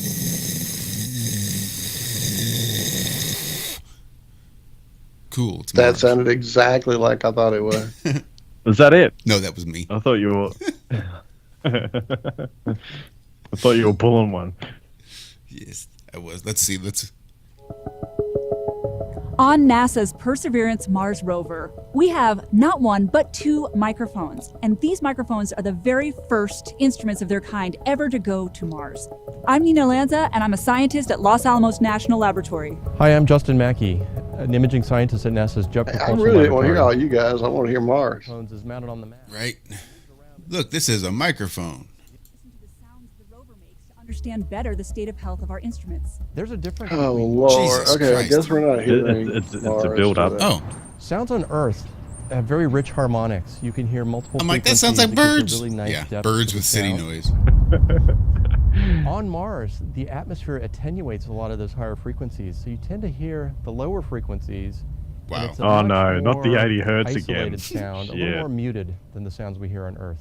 We've put together a list of some of the sounds we've recorded on Mars to date, so let's take a listen. Jesus, finally. This is the sound of wind on Mars.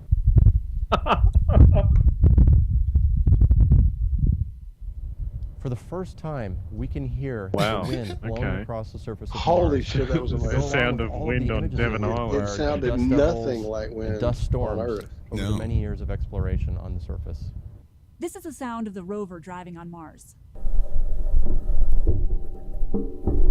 Your microphone is shit. Oh, This they sound just might be a recorded little something bit through weird a because it doesn't pipe. sound like a regular driving sound, but that's because the rover's wheels are made of metal. So this metal is rolling over rocks and sand, and it makes this really clanky, squeaky sound. Next, we have the SuperCam laser zapping rocks. We've taken a lot of pictures of rocks that have been zapped by the SuperCam, the little marks in the rocks, and for the first time we can hear these laser shots. When it zaps a rock, it actually makes a sound. We can listen to that sound and learn something about the properties of the rock that we're analyzing. This is Sounds one like of the my lasers out of bullets. That's what that sounds like. Sounds as lasers out of a laser. We used this sound to actually Somebody hit the understand microphones, the man. propagation of sound in general through the Martian atmosphere. And it turns out that we were totally wrong with our models. The Martian atmosphere No can shit. propagate sound a lot further than we thought it could.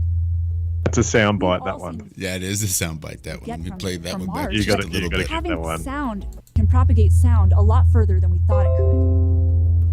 This sound to actually understand the propagation of sound in general through the Martian atmosphere. And it turns out that we were totally wrong with our models. The Martian atmosphere can propagate sound a lot further than we thought it could. We've all seen these beautiful Which means what? images. You knew nothing whatsoever about Martian atmosphere? Tell me again how your helicopter works on Mars. Now that all of your predictive models as far as Mars atmosphere were wrong. Tell me how you still managed to get that shit to work. Pardon my fucking French.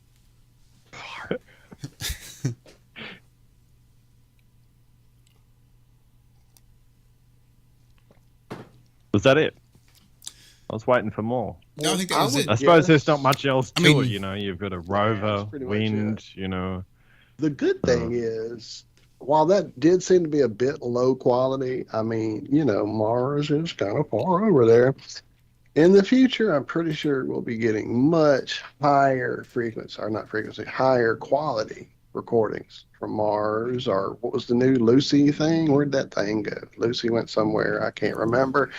But it all boils down to this connectivity, right? If you don't have a good connection for your internet, you're going to get a shitty quality video or audio or anything. Just kind of like the video I'm trying to get from my son. Apparently, problems there.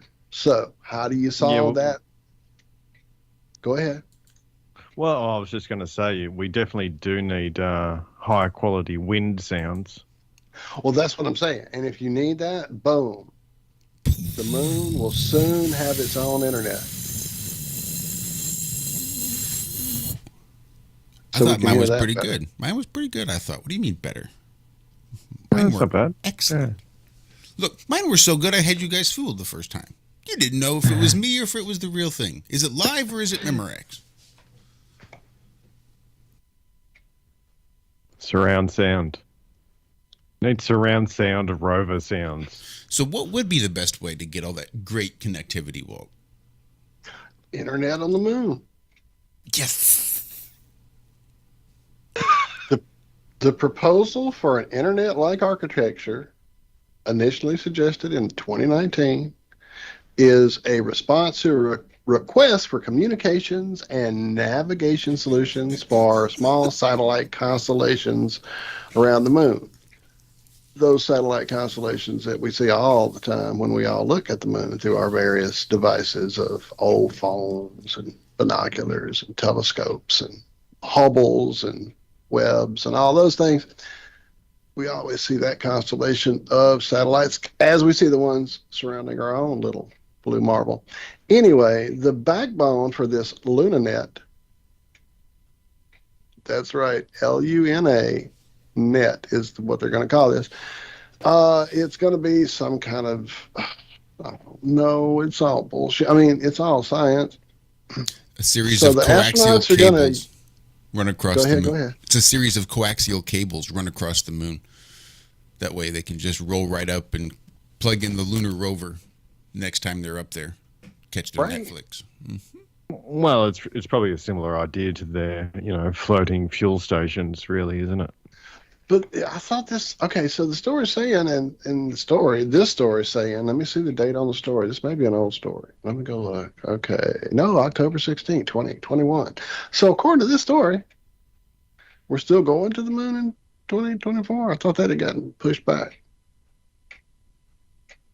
Finally, humanity will return to the lunar surface in 2024 as part of the Artemis program. So I thought they got pushed back to 2030 by Grandpa Snippy there. No? Did I misread something or hear something?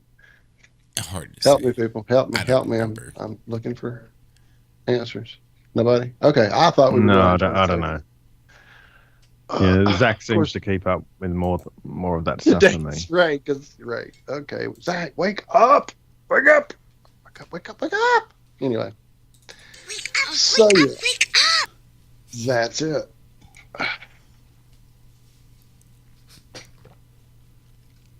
So they're going to use space weather instruments to identify potentially dangerous solar activity. So that's good to have. Totally. And they're going to... and they could peer into deep space to search for radio signals.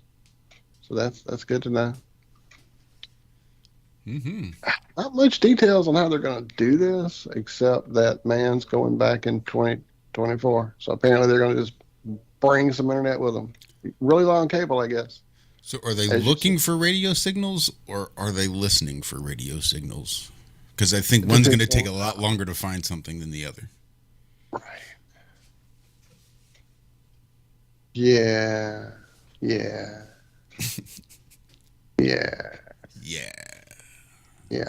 So that's it. Basically, that's it. The Luna Net is a theory they put forth that they might do if they want to, or they might. So here's another theory. I'm just going to put it out there. Oh, you go. Was our universe created in a laboratory? Oh, yeah. I mean, it's quite possible. An experiment that got out of control, took over the petri dish, then the table, then the laboratory, then the building, then the block, then the city. Then pretty soon, this crazy experiment creates an entire universe within the universe in which it was created. Get the fuck out of here. Yeah, that just makes complete logical sense. Or are we just really this is coming from the Scientific American, so, it must be legitimate if it's got scientific in its name. It does say scientific. Now, we'll read a paragraph here. Now, there are a variety of conjectures in the scientific literature about our cosmic origins, including the idea that our universe emerged from a vacuum fluctuation, or that it is cyclic with repeated periods of contraction and expansion, or that it is selected by the anthropic principle out of the string theory landscape of the multiverse. Right. Everything that can happen will happen. A less explored possibility is that our universe was created in the laboratory of an advanced technological civilization. Since our universe has a flat geometry... Wait, what did you just say? Yeah, this is it. Since our universe has a flat geometry with zero net energy, an advanced civilization could have developed a technology that created a baby universe out of nothing through quantum tunneling. Could. Jesus.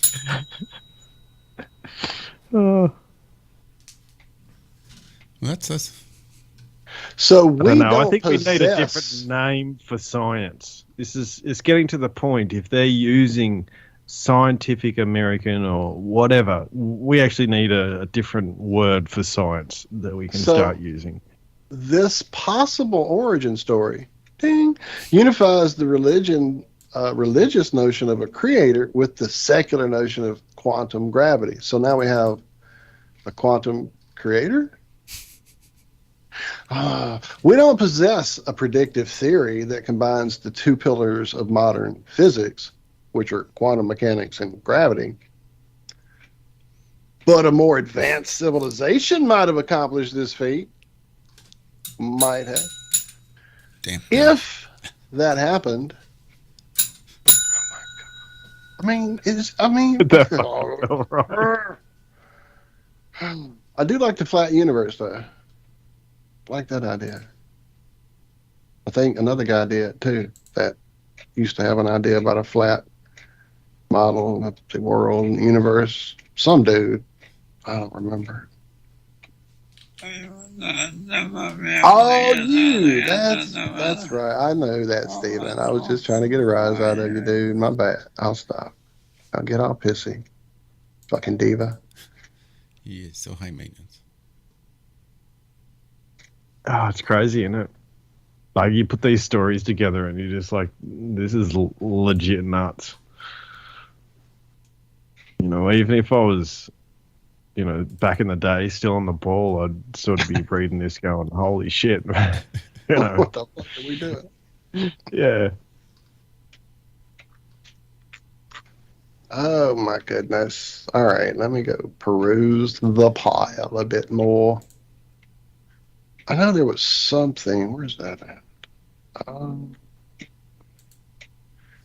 Because we mentioned it earlier, and I had dropped a story about it. Oh, it's way up here. Okay, so apparently Columbus believed he would find blemmies and sciapods, not people, in the New World. So when Columbus set off on his journey to find the New World, he thought he was gonna find big-footed dudes and people with their faces in their chests and their heads. That's what he expected to find. Well, why would he have expected to find that kind of stuff? Wow, this is an awesome picture.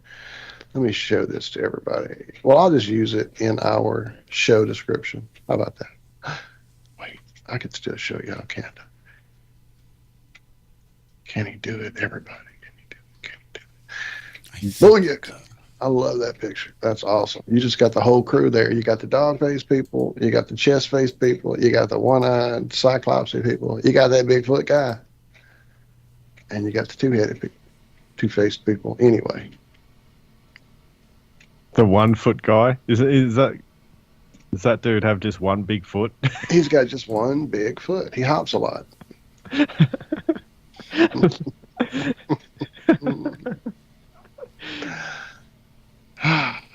But yeah, dog-headed people, blemmies. Would you love to just, like, you know, play soccer with that guy? You just kick him the ball, he falls over every time he goes to kick it. Right.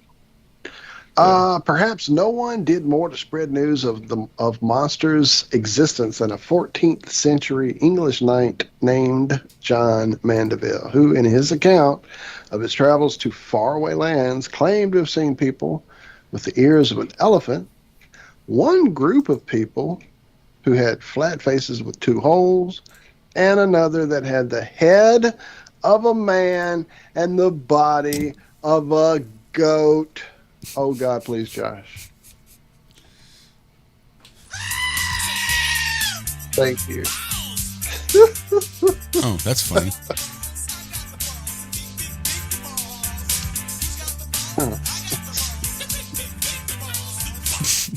I don't know what kind of buttons I have on this board.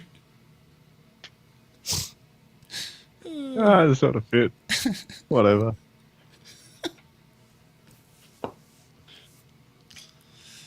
We gotta be getting out of here soon.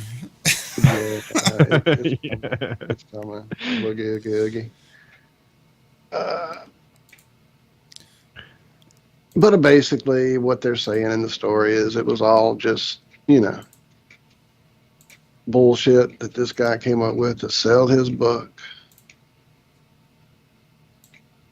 which became a very popular book, apparently, from this Mandeville gentleman. A book so popular that Da Vinci himself had a copy. So did Columbus.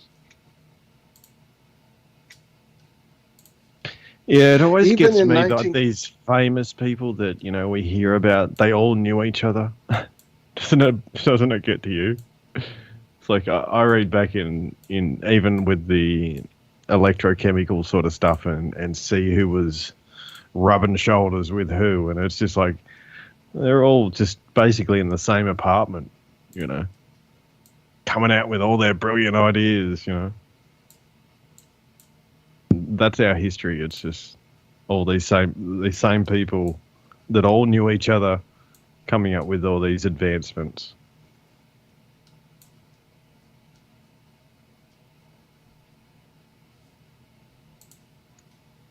Wow, so that's really where this article goes.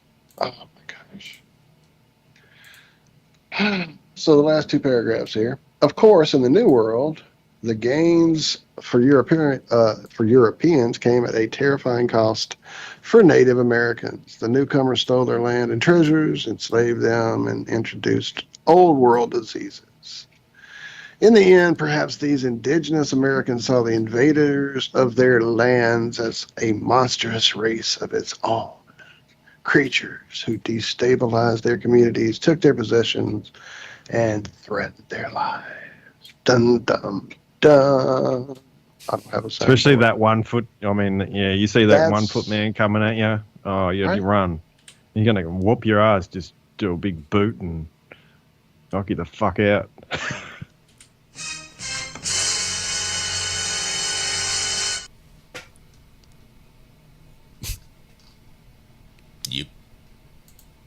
Yep.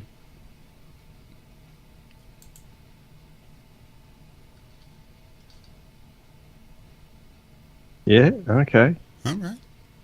Still reading. I was looking at the picture. Sorry, I'm going to use that in our show description. It also led me to other images, and so yeah, I'll use a few of those in our show description today. It's going to look weird.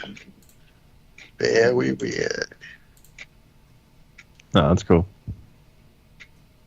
It was a cool picture. I just it gets me with like the guys with the face on the chest though. Just like how they'd look around at stuff. You'd probably sneak up on them really easily. Most likely.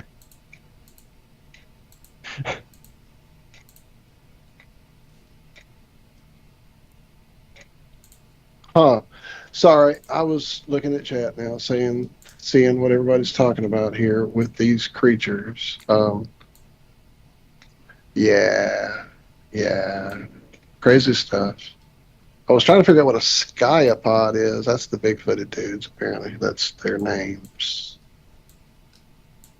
Tribe of one-legged, giant-footed Ethiopian men who raise their large foot into the air for shade against the hot southern sun. What? It's cool. It's like an umbrella foot. Sure, why not? Why not? If you That got it, use description it. is from the Nuremberg Chronicles, just for your... Yeah, that's crazy. Crazy stuff.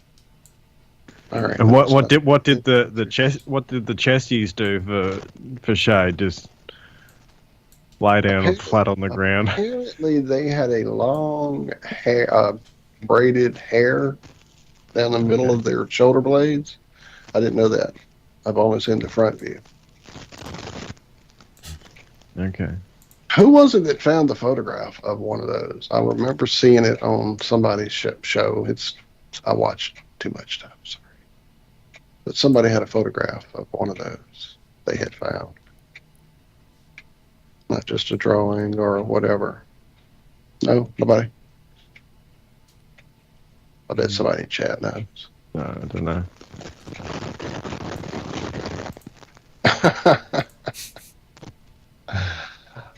Hey, my eyes are down here. That's great. You go to give them a nipple gripple and just poke them in the eye instead. Right. It's great. Thank you, Seek and Star. It's great. Now we're just talking smack. Yeah. Well, thank you all for hanging out with us as we rambled on endlessly today. I don't know yet what Friday shall bring. I know there's something brewing. Is this the big week? Wait, this is the big week, huh? This is the John Reed week, yeah. Yeah, that's it. As I say, I know we got something coming up towards the 20, and then I remembered that's this week. Cool. It is. I'm looking forward to it. We have author John Reed, who wrote a book, Your Science Teacher is Wrong, which digital version can be purchased for just a few pennies there on Amazon. So yeah, that's going to be a really good conversation. We look forward to talking to John this Friday over there on Have No Sphere, which would be right here on the Iron Realm Media YouTube channel, and of course, Odyssey and DLive. Various other streaming sources. Indeed. Like we do. Thank you again for calling in, Brian. We love you, brother. Take care of yourself. Zachary, we missed you today for damn sure. Thank you, everybody in chat. Tommy, I saw your message this morning, brother. So you and I definitely need to hook up. With that being said, thank you all. Love you all. Definitely. Thanks, everyone. Thank you, guys. Be sure you join us right back here Friday morning for another exciting episode of The Ironworks. You never know. Zach might even be here. We might even be entertaining and educational. Love y'all. Thank y'all so much. In the meantime, you guys have a great rest of your week. Be good, be well. Remember, we love you. And you can always come here for a little group therapy. Have a great rest of your week. See you guys Friday. Bye-bye.